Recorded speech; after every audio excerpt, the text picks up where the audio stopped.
नमस्कार दोस्तों। अगर आप क्लास 12 फिजिक्स के ऑब्जेक्टिव क्वेश्चन क्लियर करना चाहते हैं तो बने रहिए हमारी वीडियो के साथ और देखते रहिए। Most important objective question class 12 physics के चैप्टर 1 के आज हम क्लियर कराने वाले हैं, जो कहीं ना कहीं एग्जाम 2027 में आप लोगों को छपे हुए नजर आएंगे। ठीक है, वहीं पर मिल जाएंगे। ओके, ठीक है, तो बने रहिए। चलती हैं, देखते हैं यहाँ पर क्वेश्चन क्या दे रहा है। विद्युत आवेश तथा क्षेत्र चैप्टर का नाम है। बहुत ही अच्छे क्वेश्चन है, आप लोग कमेंट में भी बता सकते हैं। ठीक है, इसका आंसर कमेंट में भी आप लोग दे सकते हैं। ठीक है, एक एक से हम लोग क्लियर करने वाले हैं। मोस्ट इंपोर्टेंट क्वेश्चन, बहुत ही अच्छे क्वेश्चन। ठीक है, तो चलिए यहां पर देखिएगा आप लोग क्या दे रहा है। विद्युत आवेश क्या दे रहा है मेरे प्यारे बच्चों? विद्युत आवेश का एसआई मात्रक है। विद्युत आवेश का मात्रक आप लोगों को पता होना चाहिए।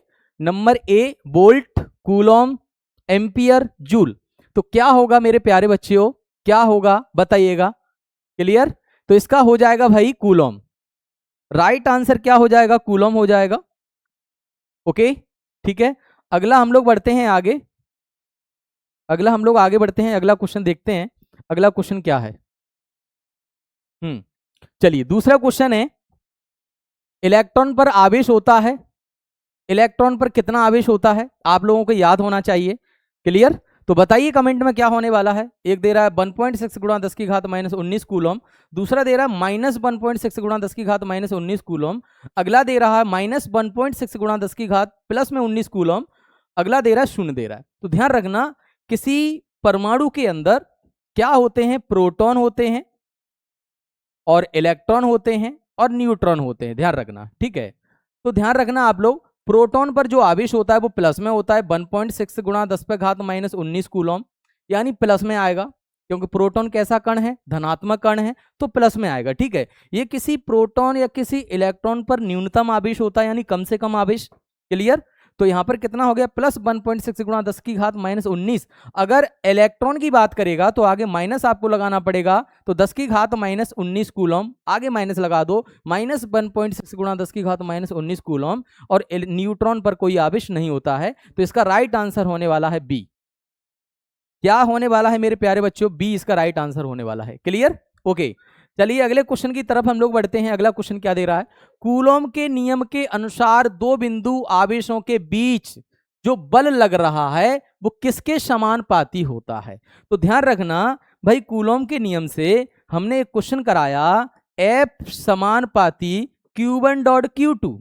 तो ये समानुपाती है, लेकिन बीच की दूरी के वर्ग के व्युत्क्रमानुपाती होता है। तो ये वाला आप लोगों को राइट आंसर देखना पड़ेगा। तो इसमें देख लीजिए, ऑप्शन ए दे रहा है Q1 Q2 1/r², दूसरा ऑप्शन, तीसरा सी वाला ऑप्शन r², अगला ऑप्शन Q/Q2 Q1/Q2 आ रहा है। तो देख लीजिए बल के समानुपाती क्या हो रहा है? Q1 Q2, यानी उन आवेशों के गुणनफल के समानुपाती होता है उनके बीच में लगने वाला बल।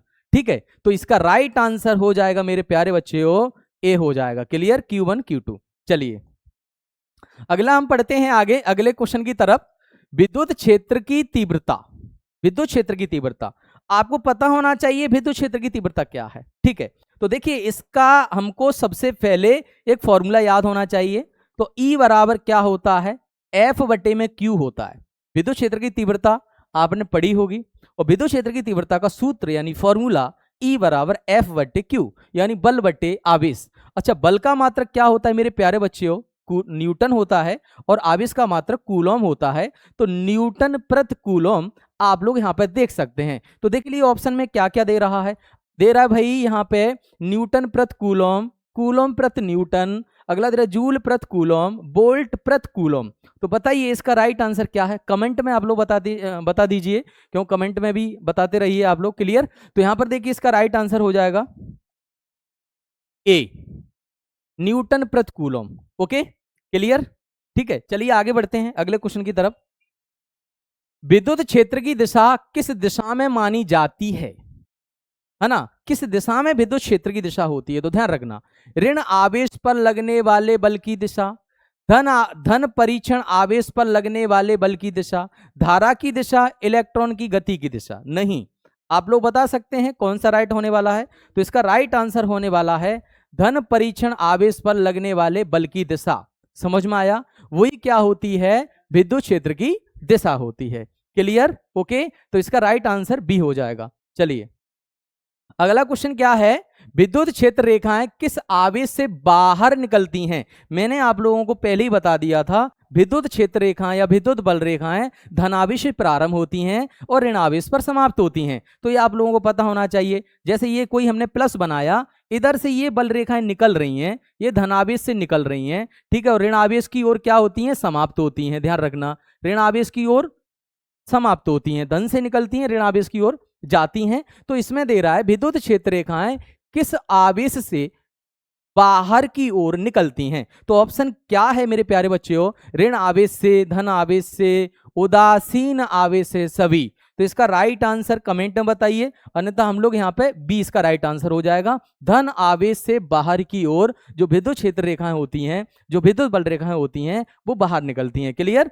चलिए अगले क्वेश्चन की तरफ बढ़ते हैं। विद्युत क्षेत्र रेखाएं ऋणात्मक आवेश पर क्या होती हैं? अभी हाल ही बताया था, बाहर निकलती हैं, समाप्त होती हैं, वृत्त बनाती हैं, समानांतर होती हैं।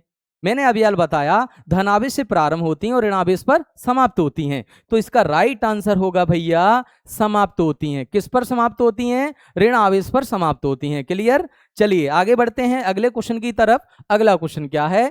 अगला क्वेश्चन यहां पर देख लीजिए, विद्युत द्विध्रुव में 2 आवेश होते हैं।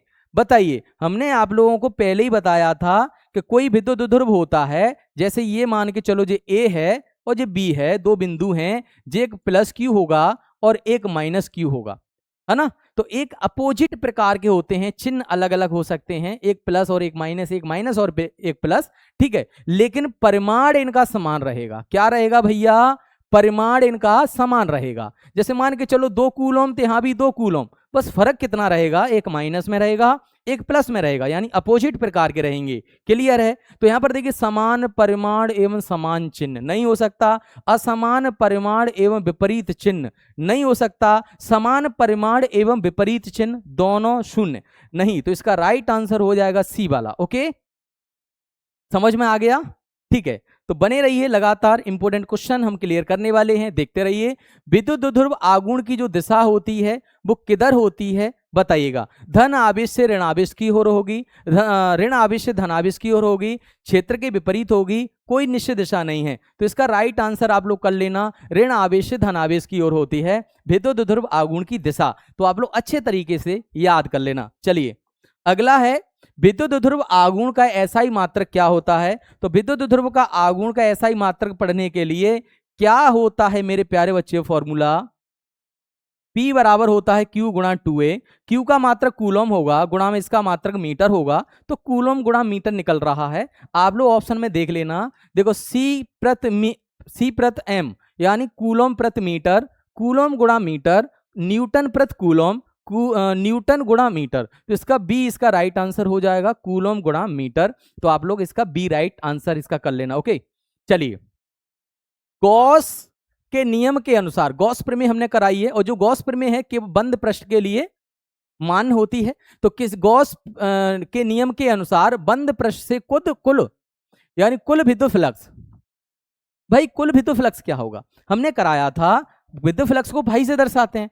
तो फाई बराबर 1/ε0 डॉट में क्यू, ये वाला फॉर्मूला होता है गॉस प्रमेय से, ध्यान रखना। तो क्या होगा कुल विद्युत फ्लक्स? तो कुल विद्युत फ्लक्स यहां पर देख लीजिए, ऑप्शन दे रहा है Q/ε0, Q dot ε0 upon Q, शून्य हमेशा, है ना। तो इसका राइट आंसर आप लोग मुझे कमेंट में बताइए क्या होगा।